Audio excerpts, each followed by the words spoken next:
High everyone, আসসালামু আলাইকুম। This is me Mithila daily blogs থেকে সবাই কেমন আছেন? আজকে আমি আর মিতু চলে যাচ্ছি ইফতার করতে। যেহেতু সন্ধ্যার টাইম হয়ে গিয়েছিল, আমাদের প্ল্যান ছিল আসলে ইফতার করা, তো ভাবছিলাম একটু রিজনেবলের মধ্যে আমরা ইফতারটা করব। সেই জন্য আমরা চলে গেলাম নতুন বাজার ফুড ফ্যাক্টরি চাইনিজ রেস্টুরেন্ট। আপনারা যদি একদমই ক্রাউড ফ্রি ছাড়া একটু শান্তি মতো ইফতার করতে চান, আমার মতো, আমি খুব আসলে বেশি ক্রাউড পছন্দ করি না, একটু নীরবে ইফতারটা করতে পছন্দ করি। এইবার প্রথম মনে হয় আমি ইফতার বাইরে করছি, এতদিন বাসায় ছিলাম। যেহেতু ময়মনসিংহতে এসেছি, ছোট্ট একটা বোন আছে আমার, সেজন্য ভাবলাম ওকে ফাইন বাইরে করি।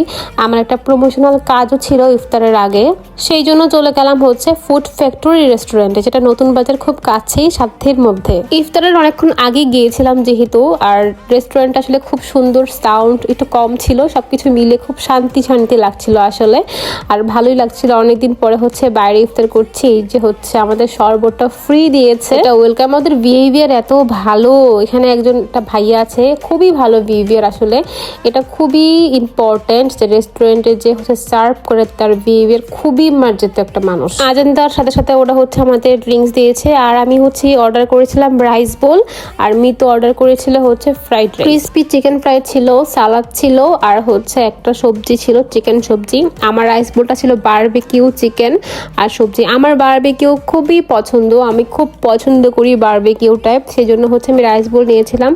আর আমি আসলে রোজার মধ্যে বাইরে বেশি খেতে পছন্দ করি না, কিন্তু এই প্লেটারটা, এই রাইস বোলটা এত পরিমাণ ভালো ছিল, তেলটা খুব কম ছিল, সেই জন্য বিধায় আমার একটুকু প্রবলেম হয় নাই হেলথে। রোজার দিন আসলে আমি বাইরে খাওয়া দাওয়াটা একটু কমই করি, কিন্তু ট্রাস্ট মি, ফুড ফ্যাক্টরির খাবার খুবই হেলদি আমার লাগছে।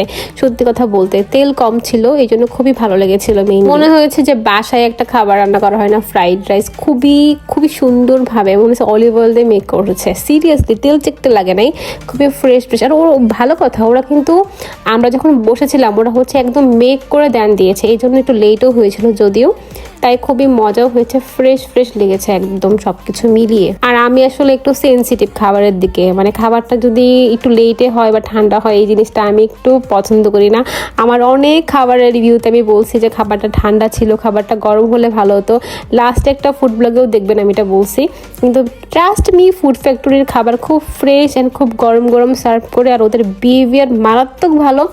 বিহেভিয়ারে 10-এ 100 দেওয়া উচিত আমার মতে, এত পরিমাণ ভালো। একটু পরে জিজ্ঞেস করছিল আপু কিছু লাগবে কিনা, আপু এটা লাগবে কিনা, এটা লাগবে কিনা, আর কোক ওরা দিয়েছিল, যে পেপসি দিয়েছিল, ওরা কিন্তু সুন্দরভাবে সার্ভ করেছে। একটা বোতল ধরাই দেই না, এটা খুব ভালো লেগেছিল। বাই দ্য ওয়ে টাকা দিয়ে খেয়েছি, কিন্তু আপনারা কিন্তু কেউ পেড রিভিউ ভাববেন না, এই জিনিসটা খুব খারাপ। আসলে সবাই ভাবে পেড রিভিউ। তো আজকের ভিডিও এতটুকু পর্যন্তই, আপনারা যাবেন, ট্রাই করতে পারেন। আজকে এই পর্যন্তই, আল্লাহ হাফেজ, টিল দেন, টেক কেয়ার।